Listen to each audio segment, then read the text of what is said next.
What's up guys, DuArktik here with another Marvel Strike Force video, and in this video we're going to talk about Bifrost. Well, not really, we're going to talk about how to counter Bifrost.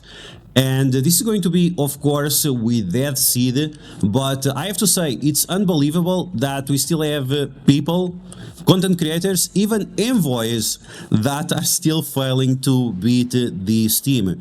We're going to talk about a different situation when it comes down to Deathseed. Should you use Apocalypse or not together with Deathseed? We're going to talk about the best ability order in order for you to win, why that team wins, and specific details that you need to pay attention to in order for you to be extremely successful, like I have been for the past 2 or 3 months, because let's be honest, I don't even remember the last time where I lost against Bifrost. And this is going to be Bifrost is within the range of 1.8 million and 2 million. This is going to be with Vals at Gear Tier 18, Sylvie's at Gear Tier 18. It doesn't really matter if you are playing it accordingly.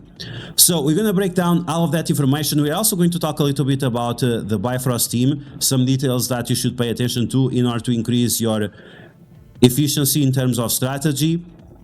And as always, if you like the information on these videos, make sure you share it to your friends on Facebook and Discord. If you are new to my channel, make sure you subscribe for more Marvel Strike Force content. Make sure you smash that like button like a boss. Okay, so before we start talking about Deathseed, we're going to talk about Bifrost. Things you should pay attention to on Bifrost: the position of the characters, their ISO 8 and their buffs. This is going to be extremely important because you need to adjust accordingly depending on the situation. So for example, if Sylvie is in the corner or if Sylvie is in the middle, it's going to be more dangerous for you if she's in the middle, because it's more likely for you to get multiple counter attacks against Archangel. Then, of course, you want to disrupt Sylvie first. Then we also have to talk about the priority of the targets. You want to prioritize Sylvie, then Beta Ray Bill. You want to turn rewind Val. You don't have to rush kill Val. If you are rush killing Val, it's because you don't know what you are doing. And then Loki and Tin Loki don't really matter.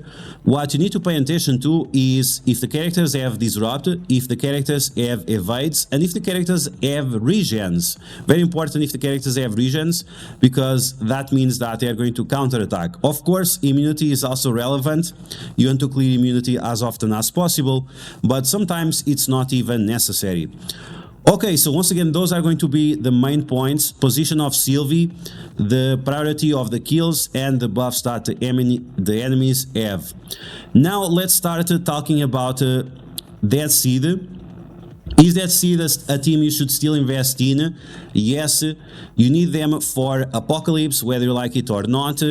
And we have, like, Deathseed as a whole is a great team because we have multiple tags. We have mutants, we have villains, we have X-Men, we have Brotherhood. So that means these characters, or at least part of them, will always have value on this team or in other teams to be used in the future. Back in the day, I was using Magneto with the Blob together with Shang-Chi, Colin Wing and Misty Knight against different teams on Season 1 and Season 2 of Cosmic Crucible. So if you are smart about it, this team will give you huge value across time, and investing on them now will not be compromised in the future. On top of that, they're also a raid team that you can use on Alpha raids, Beta raids, and I think some of these characters you can also use on the Gamma raids, and right now you can still use them on the Incursion raids, the first Incursion raids, and also on the Doom raids. So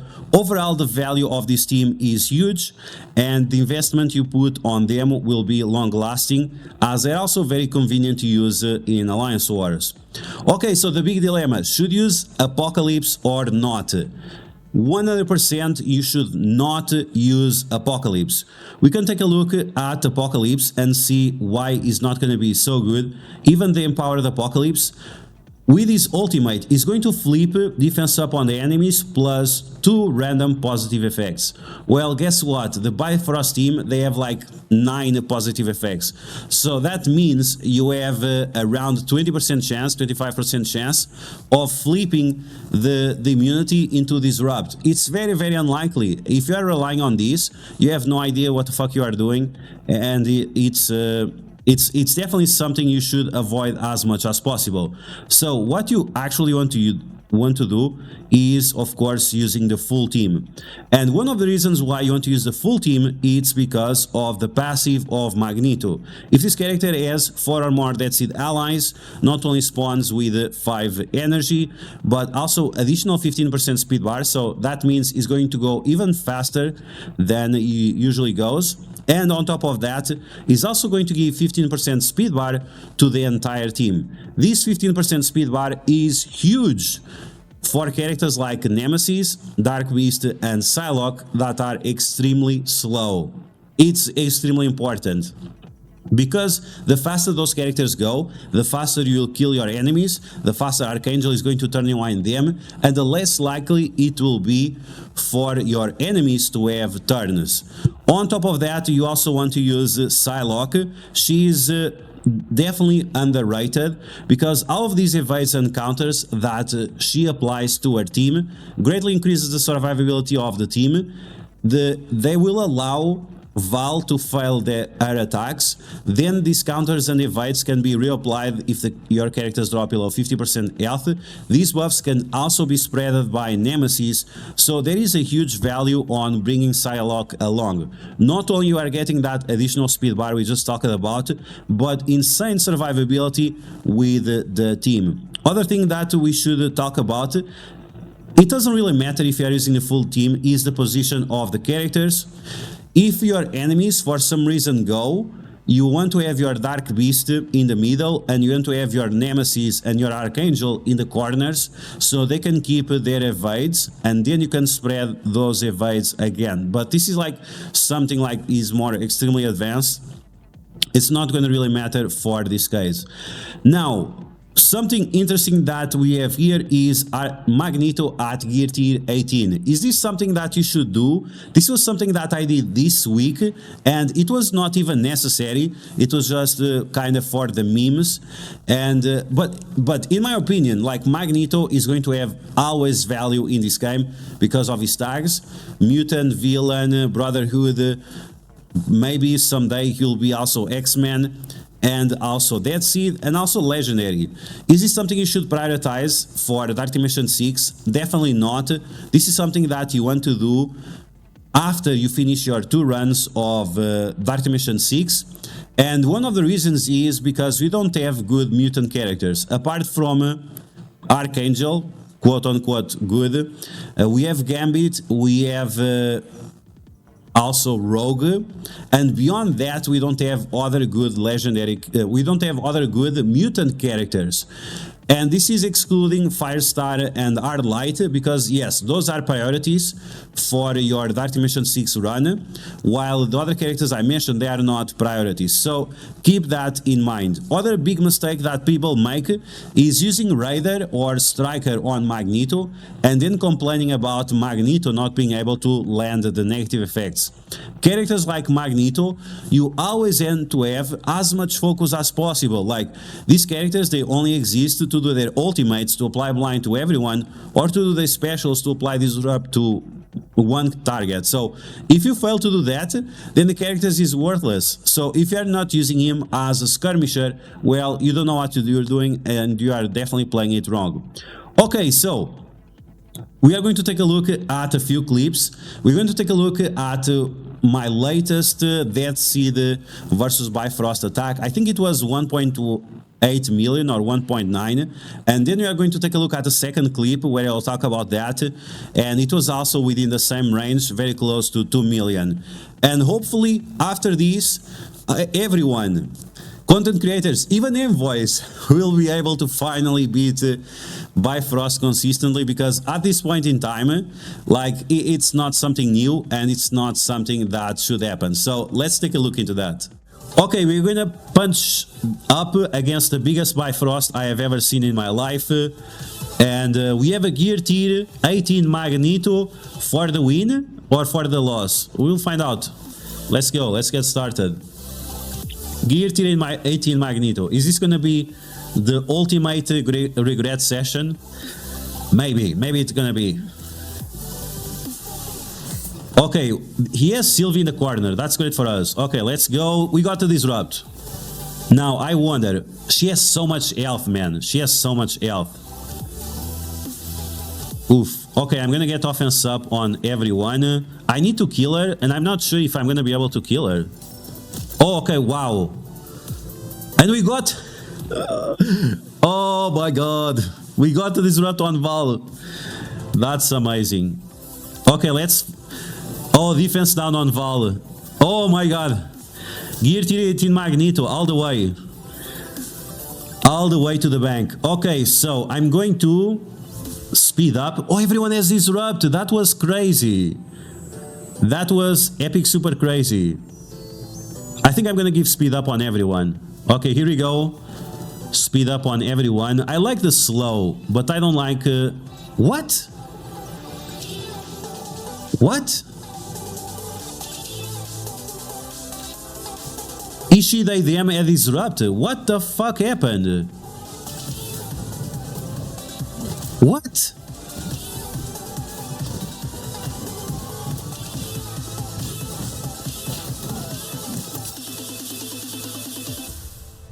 What just happened?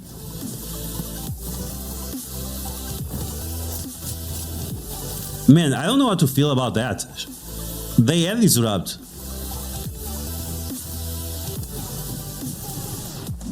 One, Jesus Christ, one random negative effect, and it was the disrupt. Damn, okay. I'm not gonna complain about it. I'm not gonna complain about it because this was the cleanest win ever. So, Gear Tier 18 Magneto definitely confirmed. That was amazing. That was really amazing. And this is better. The Apocalypse version, I think it's a mess. And it's kind of a waste using Apocalypse here. But you do you. Okay, so we're going to take a look at another clip of me beating another Bifrost team. And this is something that it should always happen. It's not something new. We have been in this rodeo for the past 2 months or so. And maybe it has been a mistake from the content creator part, not being good enough in terms of communication on how to beat this team, but this is definitely something that should not be a problem. Okay, there is always a RNG element into it, if you can apply the disrupt to Sylvie or not. Archangel will always have to do the special to give offense up to everyone, so you can actually kill people.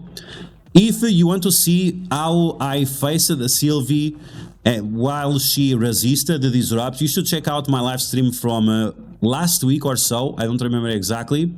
With Nemesis, you always want to do is special. You should always try to attack characters that are in the corner or adjacent to characters that died, so you don't have way too many counter attacks attacking you. So here we copy the evades. We gave evades for everyone once again. We also gave deflects, defense up, offense up, speed up, all that good thing. Then we were lucky. The passive from Dark Beast activated, and that allowed us to apply disrupt to Val, but this is not always the case. You can see that when we push one of the other characters below 50% health, Battery Bill will always taunt, and that's a good thing for us, because that's going to allow us to rush on him, put some more damage into him, and after that, you just want to get kills. The faster you get kills, the better, because that means you're going to be able to keep turning wine in the enemies over and over again, and allowing you to attack them before they can attack you. Of course, having multiple characters with Skirmisher ISO 8 like Magneto and Dark Beast, that will also allow you to clear positive effects from the enemies, and if you have unavoidable attacks, the better. As I mentioned before, depending on the situation, you might want to use the Dark Beast special first rather than the ultimate in case you are not able to apply the disrupts to the enemies, because that will result in less counter attacks and that will protect your team as a whole and give you additional chances to beat the enemies. And so, at the end of the day, it all comes down to a game of chance and probability, but this is always going to be the case. There is always a chance that Magneto will be resisted. You want to make it sure that it's as low as possible by giving him more red stars, more ISO 8 skirmisher, more gear, more focus, more whatever, mods one day, hopefully. Then you have to adjust accordingly depending on the position of the characters, which buff you have on your character. So for example, if Dark Beast does not have evade, you should not rush to use his special in the middle of 3 characters, or the ultimate in the middle of 3 characters. You want to avoid those situations as much as possible. It's always a numbers game, and if you are not able to realize this, you're gonna keep making these mistakes and struggling and raging out when it's not the case. It's just a skill issue all along. So I hope you guys enjoyed this video. If you did, make sure you smash that like button, and I hope finally people will no longer have problems with Bifrost, at least to the minimum degree. And something very important is, of course, to save Apocalypse for more important matches than this one, because yes, full Deathseed can easily beat them and fairly consistent. So, as always, if you like the information on these videos, make sure you share it with your friends on Facebook and Discord. If you're new to my channel, make sure to subscribe for more Mouse Strike Force content, and I'll catch you guys later. Star-Lord fucked us in the worst way ever. It almost killed Omega Red, and it somehow pushed the Val. She just got more dodges from it. Are you shitting me right now? Are you fucking kidding me right now? This team shouldn't fucking exist. This room shouldn't exist. This room should not exist like this. This is fucking awful. Holy fuck, this room shouldn't exist. What do I even do?